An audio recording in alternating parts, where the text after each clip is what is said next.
Olá a todos, meu nome é Alberto Pessoa, Giovanni Costa, e nós vamos falar da tragédia shakespeariana britânica ao Nordeste brasileiro, a reconfiguração do grotesco nas ilustrações de Jô de Oliveira.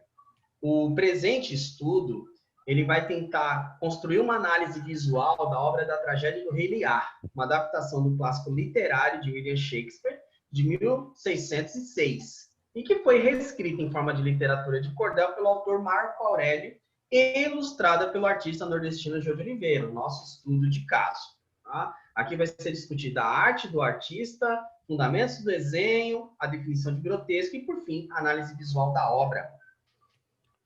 Primeiro, a gente precisa contextualizar quem é Jô Oliveira, né? Então, o Jô Oliveira é um artista gráfico, é um quadrinista, um designer gráfico, ilustrador, que teve uma formação em artes gráficas na Universidade Nacional de Belas Artes do Rio de Janeiro, né? Tem uma publicação internacional, inclusive o Jô Oliveira começou publicando histórias e quadrinhos na Europa, então hoje em dia ele já tem obras publicadas em mais de 15 países, né? Inclusive Argentina, alguns países da América do Sul e principalmente os países europeus.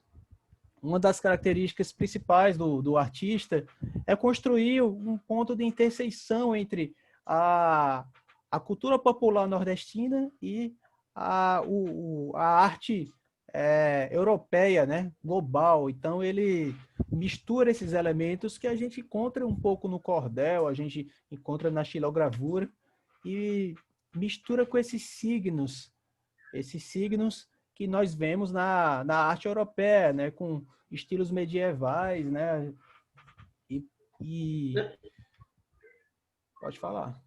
Não, e isso é uma coisa muito interessante no trabalho dele, que ao contrário de muitas pessoas que às vezes vão para a Europa ou vão para outros lugares e traz essas referências totalmente fechadas, não. Ele veio para o nosso país, ele volta para o país de origem e ele começa a utilizar o candomblé, a capoeira, usa o bumba meu boi, ele utiliza vários elementos da cultura popular, como o Pedro Rodolfo Johannes Habib fala, né? Que contraditoriamente ao processo de homogeneização cultural levado a cabo na sociedade globalizada, ele teve uma revitalização de uma gama de manifestações tradicionais locais, né? E fazendo com que não seja também isolado apenas naquela cultura. Ele soube transformar a arte dele num trabalho de literatura universal, como é o nosso estudo de caso.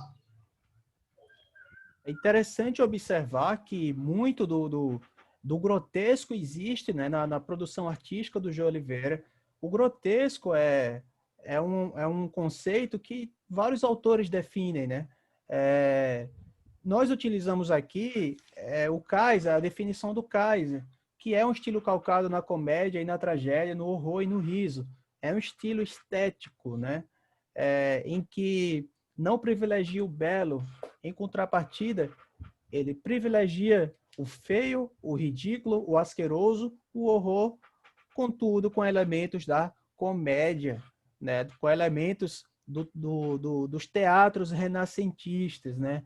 Como a comédia dell'arte. Então, como vocês podem ver nessa imagem aí, nós temos os esboços do Leonardo da Vinci, né? Que segundo o autor de sua biografia, o Isaacson, o Leonardo da Vinci já construiu essas ilustrações com o objetivo de construir uma representação, uma figura cômica e ao mesmo tempo horrorosa, né? Com base em pessoas que faziam parte do seu espectro pessoal, digamos assim, né? Agora, é importante destacar que a gente não está comparando o Jô de Oliveira com o Leonardo da Vinci. Na verdade, o que a gente está fazendo é comparar artistas e o seu uso com o grotesco, no caso. Como pode ver, por exemplo, nessa ilustração aqui, né?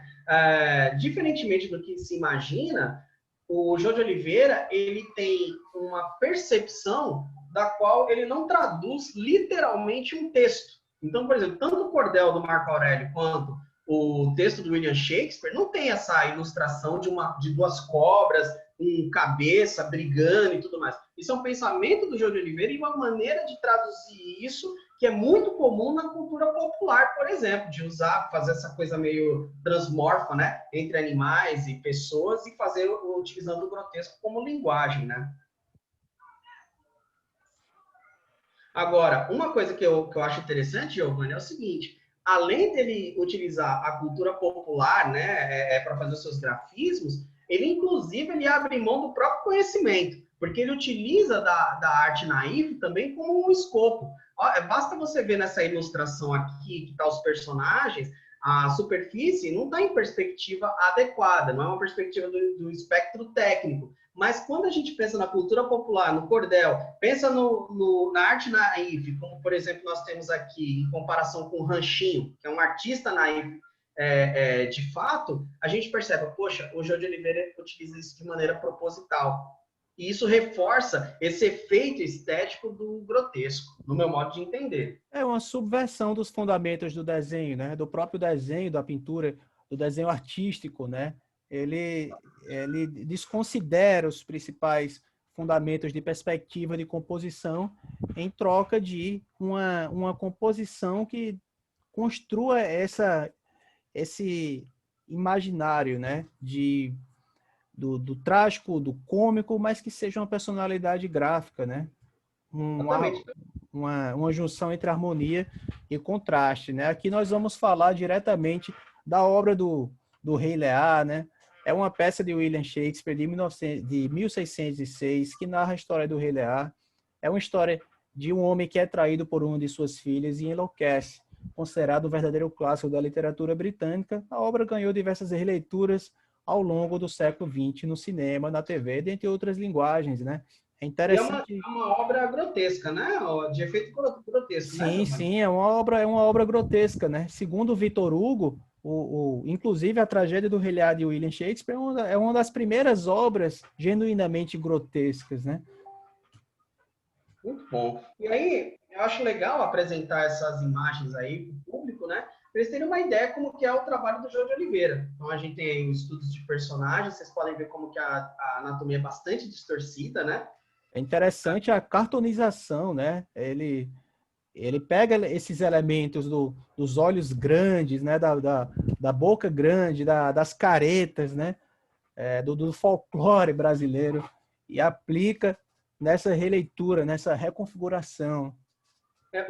Repare que os personagens dele não são bonitos, né? Eles são expressivos, né? E a composição dele sempre trabalhando com cores bastante complementares, né? Aquelas cores bastante fortes, impactantes, né?